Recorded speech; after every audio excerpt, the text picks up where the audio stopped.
Yeah, you don't find greenback in those large schools of fish. It's one at a time working up Bear Creek to catch them.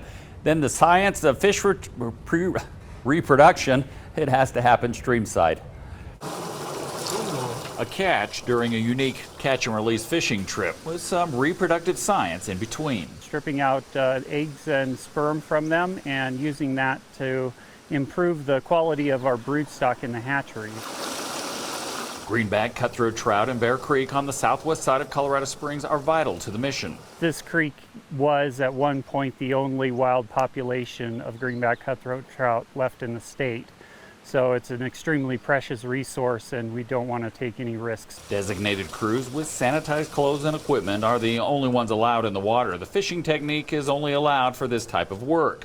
Electrofishing shocks the fish with a mild charge. They float up and are quickly netted. Just having experience looking at fish through the water really helps. Greenbacks are rarely in groups. Finding them requires inching up the creek. 2 hours of work brings close to 20 fish. The small number of wild fish makes a difference to the hatchery breeding program. It diversifies genetics. Having half of that fish come from the wild is definitely very beneficial. The offspring from these fish will likely go to tributaries of the South Platte. Greenbacks were native to those waterways, then they disappeared. To restore the species out into the rest of the state.